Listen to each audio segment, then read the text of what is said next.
Selamat datang di channel History TV. Kalau Anda suka dengan video-video kami, tolong bantu subscribe, share, dan like supaya channel ini cepat berkembang. Kami ucapkan banyak terima kasih yang sudah support dan mendukung channel kami. 17 Agustus 1945 menandai kemerdekaan bangsa Indonesia dari penjajah.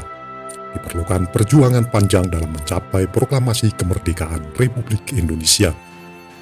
Berikut perjalanan atau peristiwa detik-detik proklamasi kemerdekaan Negara Kesatuan Republik Indonesia, yaitu Jepang menyerah kepada sekutu pada tanggal 15 Agustus 1945. Jepang menyerah kepada sekutu setelah sebelumnya dua kota penting dibom oleh sekutu, yaitu kota Hiroshima pada tanggal 6 Agustus 1945 dan kota Nagasaki pada tanggal 9 Agustus 1945. Berita kekalahan Jepang tersebut akhirnya sampai pada telinga pemuda Indonesia, Sultan Syahrir melalui siaran radio Amerika. Selanjutnya, Subadio, Sastrosatomo, dan Subianto menemui Muhammad Hatta. Mereka meminta Hatta agar mencegah PPKI mengumumkan kemerdekaan. Karena menurut golongan muda, kemerdekaan Indonesia harus diperoleh dengan kekuatan bangsa Indonesia sendiri tanpa campur tangan negara lain. Malamnya, sekitar pukul 20.00 WIB, golongan muda mengadakan rapat di salah satu ruangan lembaga bakteriologi di Pegangsaan Timur. Rapat tersebut dihadiri oleh Khairul Saleh, Muhikana, Margono, Armansyah, dan Kusnandar. Dalam rapat tersebut, golongan muda menuntut agar proklamasi kemerdekaan Indonesia segera dilaksanakan. Mereka meminta Soekarno membacakan proklamasi esokan harinya, yaitu tanggal 16 Agustus 1945. Namun, Soekarno menolak usulan tersebut karena menganggap golongan muda terlalu tergesa-gesa.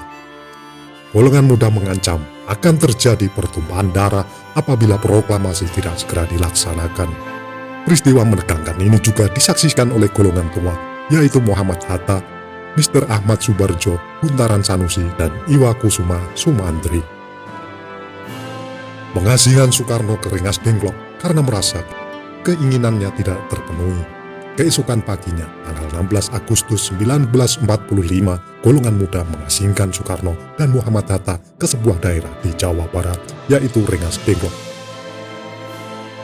Tujuan pengasihan tersebut adalah menjauhkan kedua pemimpin nasional itu dari pengaruh Jepang. Sementara itu, di Jakarta, golongan tua yang diwakili oleh Mr. Ahmad Subarjo dan golongan muda yang diwakili oleh Wikana sepakat bahwa proklamasi kemerdekaan akan dilakukan di Jakarta. Pada pukul 16.00 WIB, Ahmad Subarjo diantar oleh Yusuf Punto pergi ke tempat pengasingan di Rengas Dengklok. Ahmad Subarjo memberikan jaminan kepada golongan muda bahwa proklamasi akan dilaksanakan pada 17 Agustus 1945 di Jakarta selambat-lambatnya pada pukul 12.00 WIB. Perumusan naskah proklamasi dilakukan di Rumah Laksamana Maeda, Jalan Imam Bonjol nomor 1. Dalam penyusunan naskah proklamasi, Ahmad Subarjo menyumbangkan pikiran secara lisan pada kalimat pertama yang berbunyi, "Pernyataan bangsa Indonesia untuk mengubah nasibnya sendiri." DRS Muhammad Hatta menambahkan kalimat kedua sebagai pernyataan pengalihan kekuasaan. Soekarno menulis konsep proklamasi pada secari kertas. Selanjutnya, kertas yang ditulis oleh Soekarno diberikan kepada Sayuti Melik untuk diketik.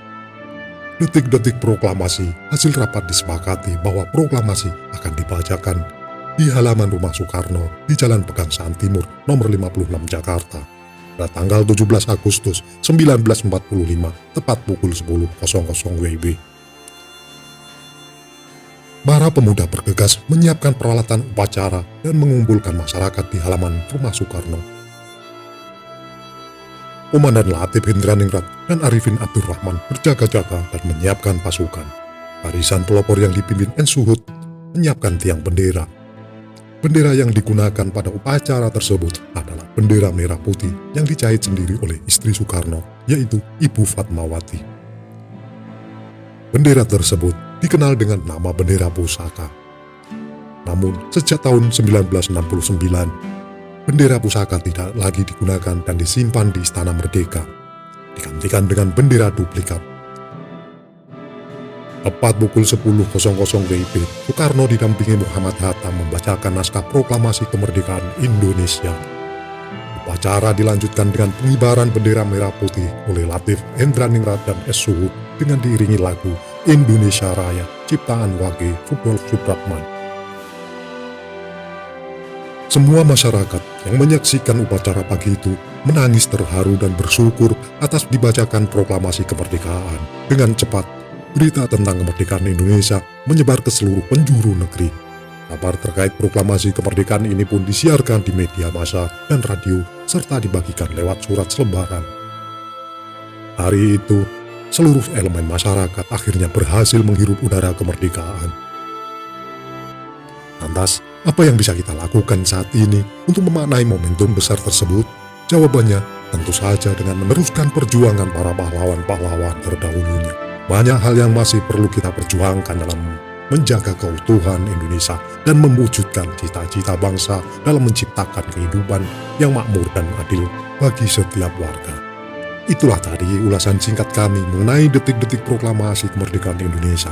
Apabila ada kesalahan dalam kami menyampaikan, mohon diluruskan dan mohon maaf. Terima kasih yang sudah menonton sampai selesai.